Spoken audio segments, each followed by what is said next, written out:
উদ্যোগ নেই। প্রয়োজনীয় পৃষ্ঠপোষকতার অভাবে নিজ উদ্যোগেও ভাষা ও সংস্কৃতি রক্ষা করতে পারছেন না এসব নৃগোষ্ঠী। তাই সরকারকে এ ব্যাপারে উদ্যোগ নেওয়ার পাশাপাশি নিজেদের ভাষায় শিক্ষালাভের প্রতিষ্ঠান ও অধিকার চান তারা।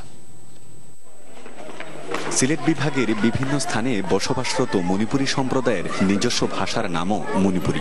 একসময় এ ভাষার নিজস্ব লিপি থাকলেও প্রাতিষ্ঠানিক চর্চা না থাকায় বর্তমানে তা বিলুপ্তির পথে।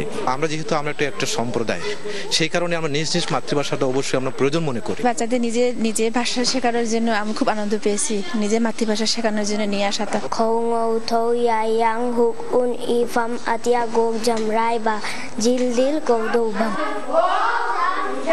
মণিপুরী ভাষা গবেষণা ও উন্নয়ন সংস্থা নামের একটি সংগঠন এই সম্প্রদায়ের শিশুদের জন্য সিলেট ও মৌলভীবাজারে চালু করেছে 5টি স্কুল। তবে ভাষা শিক্ষার যে সকল উপকরণ দরকার এখানে তা পর্যাপ্ত নেই বলে জানালেন স্কুলের এক শিক্ষিকা। বই আকারে যদি আমাদের একটা মাতৃভাষার যদি বই দেওয়া হয় আমার জন্য এটা সবচেয়ে ভালো হয়। মানে বাঙালিদের পাশাপাশি আমরা তো বাংলা ভাষা আমরা শিখতেছি, এটার পাশাপাশি সরকারিভাবে যদি আমাদের মণিপুরী ভাষা মানে ওইটা দেওয়া খুব বেশি ভালো হয় আর কি।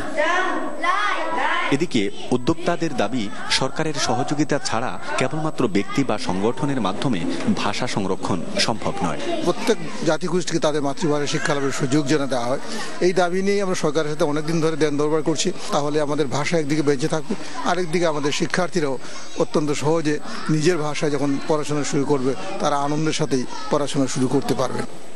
2003 সালে একটি বেসরকারি সংস্থার হিসেব অনুযায়ী সিলেট বিভাগে 25,300 মণিপুরী বসবাস করেন। গুলজার আহমেদ, চ্যানেল 24, সিলেট।